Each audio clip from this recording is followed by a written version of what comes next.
డబ్బు, అనారోగ్యం, ఉద్యోగం, వ్యాపారం, అప్పులతో బాధపడుతున్నారా? మీకోసమే లాంచ్ యువర్ ఫ్యూచర్ ప్రోగ్రామ్. నమస్తే అమ్మా.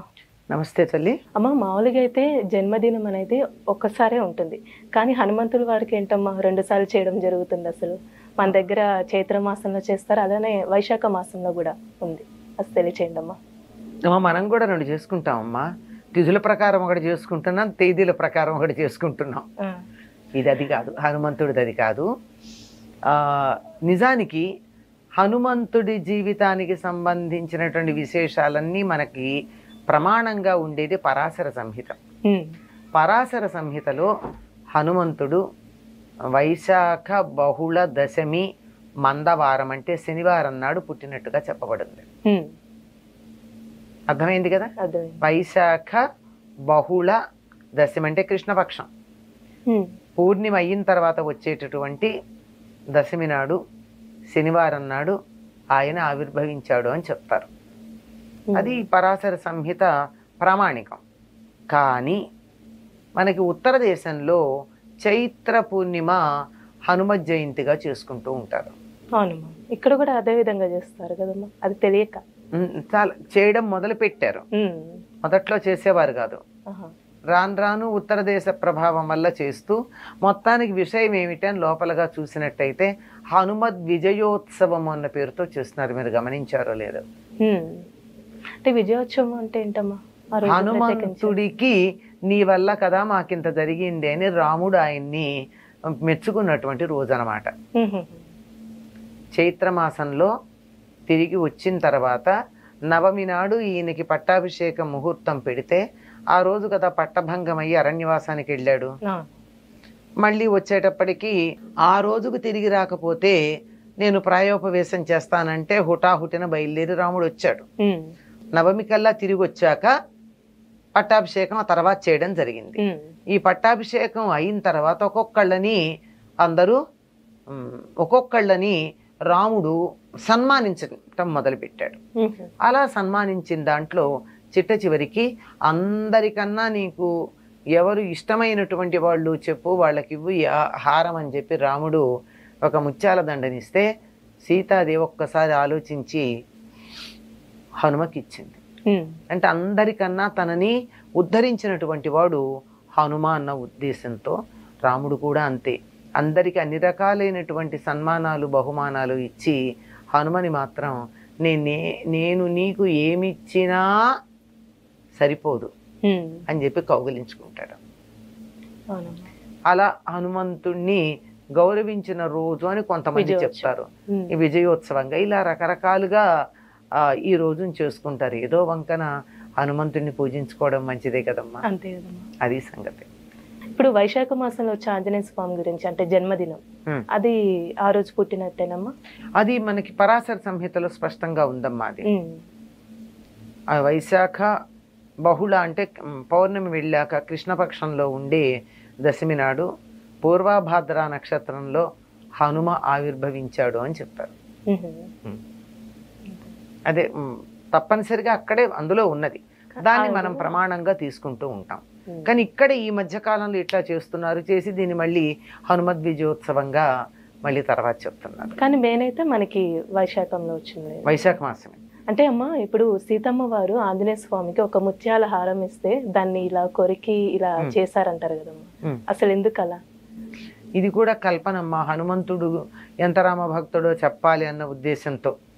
అంటే ఇందులో రామనామం దొరుకుతుందా అని ప్రతి ముత్యం కొరికేట. ఎందుకు దొరుకుతుందమ్మా? అంత తెలివి తక్కువవాడా? బుద్ధిమతాం వరిష్ఠ అని కదా హనుమంతుడి గురించి చెప్తారు. అంత బుద్ధిమంతుడు ముత్యాల్లో రామనామం ఉంటుందని కొరుకుతాడా? ఏదో కల్పన, ఆయనకున్న భక్తిని గురించి చూపించటానికి. అయితే ఏదన్నా పండిస్తే పండులో రామనామం ఉందా అని చెప్పి కొరికి చూస్తాడా? ఇట్లా కాదు. ఆయనకి హనుమంతుడికి వీటన్నిటికన్నా కూడా ముత్యాలు రత్నాలు మొదలైనటువంటి వాటికన్నా కూడా రాముడంటే ఇష్టం, రాముడిని అన్వేషిస్తూ ఉంటాడు అన్న భావన తెలియచెప్పడానికే తప్ప వేరే కాదమ్మా. అంతే, ఇది కల్పన. హనుమంతుడికి ఉన్న భక్తికి సంబంధించి ఎన్నో కల్పనలు ఉన్నాయి. ఇలా గుండె చీలిస్తే అక్కడ సీతారామ లక్ష్మణుడు ఉన్నట్టు. ఎందుకు ఆయన చీల్చుకుని చూపించాలా? చీల్చుకుని చూపిస్తే బొమ్మ మనకు కనపడుతుందా? ఆయనకు కనపడుతుంది తాను లోపు చూపులో గనక చూసినట్టయితే. అంతే, ఇట్లాంటివి భక్తిని కొద్దిగా అలా సింబాలిక్ గా చూపించడానికి చెప్పేటటువంటి కథలు. అమ్మ, ఇప్పుడు హనుమంతుడు వారు పుట్టగానే సూర్యుని దగ్గరికి వెళ్ళి అది పండు అనుకొని అలా వెళ్ళారంటమ్మా. అసలు ఎందుకంటారు అలా? అది హనుమంతుడి యొక్క శక్తిని నిరూపించేటటువంటి, తెలియజెప్పేటటువంటి తీవృత్తం అమ్మ. పుట్టంగానే అలా ఆకలేసిందట. ఎదురుగా ఉదయిస్తున్న సూర్యుడు కనపడ్డాడు. కనపడంగానే ఆ పండు తిందాం అనుకుని బయలుదేరాడు. తీరా అక్కడికి వెళ్తూ ఉంటే ఆ రోజు పుట్టంగానే కదా, పుట్టిన తర్వాత అలా బయలుదేరి వెడితే ఈయన దశమి నాడు పుట్టాడు. 3 రోజులైంది. అమావాస్య నాడు పండు తినడానికి వెళ్ళాడు. వాళ్ళమ్మ కాస్త బయటికి వెళ్ళిందో ఏమో పండు తేవడం.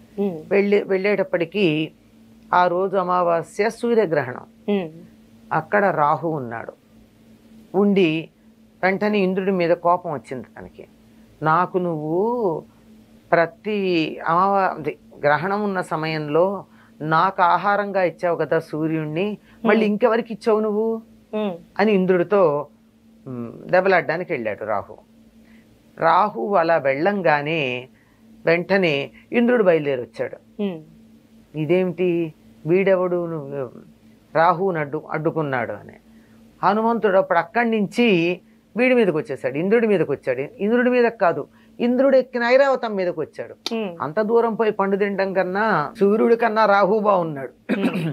రాహు కన్నా ఐరావతం ఇంకా బాగుంది, దగ్గరగా ఉంది. ఇది ఐరావతాన్ని తిందామని వెళ్ళేటప్పటికి ఇంద్రుడికి కోపం వచ్చి వజ్రాయుధం వేశాడు. ఆ వజ్రాయుధానికి ఈయన దవడ పేలిపోయి మూర్ఛపోయాడు. అంత బలం కలిగినటువంటి వాడు మూర్ఛపోయేటప్పటికి తన కొడుక్కి ఇంత కష్టం కలిగిందని వాయుదేవుడు తన కొడుకుని తీసుకుని ఒక గుహలో బంధించి కూర్చున్నాడు. వాయువు లేకపోయేటప్పటికి అందరికీ కీళ్లు పనిచేయడం మానేసాయి. అందరూ వచ్చి ప్రార్థిస్తే బ్రహ్మగారు వచ్చి ప్రార్థించిన తర్వాత వాయుదేవుడు తన కోపాన్ని తగ్గించుకున్నాడు. బ్రహ్మ అందరికీ చెప్పాడు, మీరందరూ వరాలు ఇవ్వండి ఈ బిడ్డకని. బ్రహ్మగారేమో అతనికి బ్రహ్మాస్త్రం అతడి మీద పనిచేయదు అని, అతనికి చిరంజీవిత్వం ఉంటుందని ఇచ్చాడు. అందరూ ఆయుధాలు ఇచ్చారండి, ఆయుధాలు ఇచ్చారు, వరాలు ఇచ్చారు. అందువల్ల అతనికి సుఖమే కలిగింది. అంత బలం కలిగిన వాడు.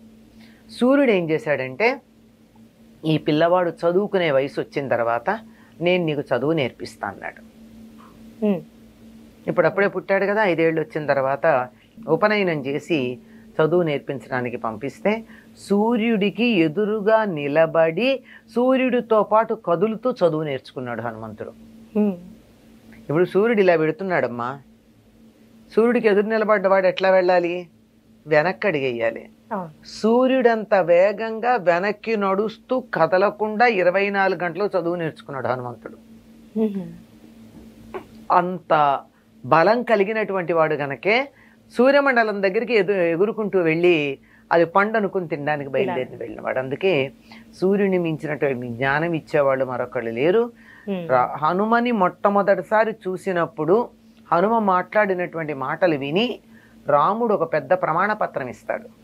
ఇలాగ మాట్లాడే మాట యొక్క లక్షణాన్ని బట్టి అంత గొప్ప చదువు నేర్చుకున్నాడంటే సూర్యుడి వల్ల. చాలా చక్కగా తెలియజేశారమ్మా, ధన్యవాదాలు. నమస్తే అమ్మా.